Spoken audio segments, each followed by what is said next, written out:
बनना है तो बाज बन, तोता बनकर क्या करेगा। उड़ना है तो ऊंचा उड़, पिंजरे में रहकर क्या करेगा। लेना है तो डिसीजन ले, सलाह लेकर क्या करेगा। जीना है तो बाज बन, चापलूसी कर कर क्या मिलेगा। फैलाने हैं तो पंख फैला, अफवाह फैलाकर क्या करेगा। सभी लोगों ने आपसे कहा होगा बनना है तो बाज बन, उड़ना है तो बाज की तरह ऊंचा उड़, बड़े सपने देख, मेहनत कर। पर किसी ने यह नहीं बताया कि यह सब करे कैसे। तो आज मैं आपको बताऊंगा कि आप यह सब कैसे करोगे। क्या यह आसान होने वाला है? नहीं, बिल्कुल भी नहीं। पर यह असंभव भी नहीं है।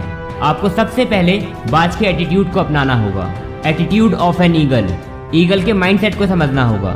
नंबर 1, बाज को तूफान पसंद है। जितना खतरनाक मौसम होगा उससे कई ज़्यादा बड़ा बाज का हौसला होगा। जब बारिश होती है, तूफान आता है, सभी पशु पक्षी अपने घोंसले में चले जाते हैं। पर बाज ही एक ऐसा प्राणी है जो तूफान को चीरता हुआ, आसमां को चीरता हुआ बादलों के ऊपर निकल जाता है। अपने पंख फैलाकर पूरे आसमां को ढक देता है। जब पूरा संसार भीग रहा होता है, वह बादलों में गोते लगा रहा होता है। बारिश में तो मोर भी नाचता है, पर तूफान का स्वागत सिर्फ और सिर्फ बाज ही करता है। जितना भयंकर तूफान होगा उतना भयंकर बाज होगा। सिर्फ बाज ही एक ऐसा प्राणी है जो अपनी मुसीबतों का शिकार करता है। आप अपनी मुसीबतों से घबराना मत, अपनी मुसीबतों का शिकार करो, उसे अवॉइड मत करो, उसका शिकार करो, क्योंकि वही आपको और मजबूत, और ज़्यादा ताकतवर, और ज़्यादा तेज और स्मार्ट बनाएगी। नंबर 2, बाज के पास विजन होता है। बाज की नजरें ही तेज नहीं, बल्कि उसका दिमाग भी तेज होता है। शिकार के समय पूरे फील्ड का नक्शा उसके दिमाग में छप जाता है। कब किस स्ट्रेटेजी के साथ मुझे अटैक करना है, कहाँ मुझे स्लो डाउन होना है, किस एल्टीट्यूड पे मुझे उड़ना है, वह सब उसको पता होता है। उसका फोकस इतना हाई हो जाता है कि डर क्या होता है उसके दिमाग से ही निकल जाता है। अपने गोल्स पर लेजर फोकस के साथ आगे बढ़ना तो जैसे उसके लिए एक आम बात है। अगर आपको भी कुछ पाना है तो सिर्फ और सिर्फ अपने गोल्स पर फोकस करो। डिस्ट्रैक्शन को डिस्ट्रैक्ट होने दो, अपने गोल्स पर फोकस करो। बाज कभी भी मरी हुई चीजें और पुरानी चीजों को नहीं खाती। हर दिन वह दोबारा शिकार करता है। अगर आप उसकी थाली में खाना परोस भी दोगे तो वो खाने को मुंह भी नहीं लगाने वाली। भले ही उसकी कंडीशन क्या है, वह उड़ते हुए जाएगी और अपने शिकार को पकड़कर फिर उसको खाएगी। उसको कोई फर्क नहीं पड़ता कि कल उसके साथ क्या हुआ था। उसको कोई फर्क नहीं पड़ता कि उसके पंखों में चोट लगी है।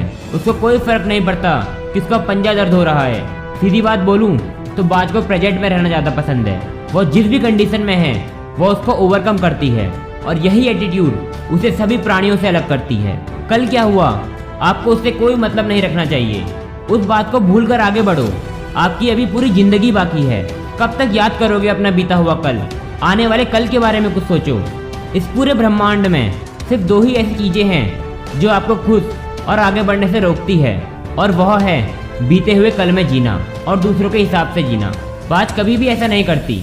ना तो वो अपने बीते हुए कल में जीती है और ना ही दूसरे जानवर को देखकर उनके जैसा बनने की कोशिश करती है। कहती है तू भले ही अच्छा होगा पर मेरे जैसा तो बिल्कुल नहीं होगा। नंबर 4, बाज में जिद होती है, कमिटमेंट होती है। जब चील अपना पार्टनर ढूंढती है तो वह अपने पार्टनर में उसका कमिटमेंट लेवल देखती है। सबसे जरूरी होता है ट्रस्ट। फिर चाहे वो आपका बिजनेस हो, आपका रिलेशन हो, आपकी पर्सनल लाइफ हो, हमें अपनी बातों की वैल्यू को समझना चाहिए। आपके द्वारा बोला गया एक एक शब्द आपके लिए पत्थर की लकीर होनी चाहिए। एक बात याद रखना, जिस दिन आपके शब्दों की वैल्यू खत्म हो गई उस दिन आपकी वैल्यू खत्म हो जाएगी, और जिस दिन आपने ट्रस्ट तोड़ा उस दिन आप खत्म हो जाओगे। और यह बात जितनी अच्छी तरीके से बाज समझता होगा इतने अच्छे से शायद ही कोई और समझ पाता होगा। नंबर 5, बाज की जानलेवा ट्रेनिंग। जब बाज छोटा होता है तो उसकी माँ उसके घोंसलों से धीरे धीरे करके सारे तिनके निकालना शुरू कर देती है, जिससे कि बाज को कठिनाई हो, और फिर एक एक करके अपने बच्चों को घोंसले से नीचे फेंक देती है। और वह यह तब तक करती है जब तक उसके बच्चे उड़ना नहीं सीख जाते, क्योंकि उसकी माँ को पता है अगर ये दर्द नहीं सहेंगे तो ये कल का दिन नहीं देख पाएंगे। और यही चीज़ बाज के बच्चों को मजबूत और ताकतवर बनाती है, और धीरे धीरे करके वह सब बच्चे आसमां की ऊंचाई को छूने लगते हैं। तो आपको भी अपने आप को ट्रेन करना पड़ेगा, अपने कंफर्ट जोन से बाहर निकलना पड़ेगा। जब बाज अपने कुछ ही महीनों के बच्चों को अपने घोंसले से बाहर निकाल देती है तो आप इतने बड़े होकर अभी तक अपनी माँ के आंचल में रहकर क्या कर रहे हो?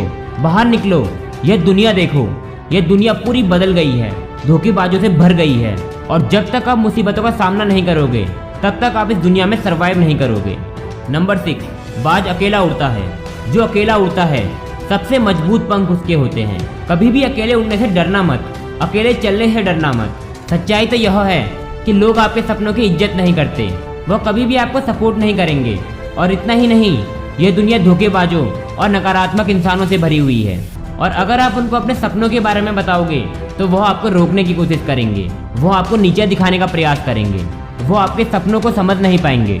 तो आपको अकेला चलना पड़ेगा, आपको नेगेटिविटी के ऊपर से उड़ना पड़ेगा, आपको अपनी जर्नी अकेले स्टार्ट करनी होगी। आप एक ताकतवर इंसान हो, आपका विजन क्लियर है, इसलिए आपको अकेला चलना चाहिए, बिल्कुल एक बाज की तरह। बाज की मेंटालिटी को अपना लो, बाज के एटीट्यूड को अपना लो, फिर देखो कि दुनिया आपको कैसे अपनाती है। अगर आपको मेंटालिटी के बारे में और वीडियो देखनी है तो हमारे इस प्लेलिस्ट में जाकर देख सकते हैं, और हमारे नए वीडियो देखने के लिए यहाँ क्लिक करें।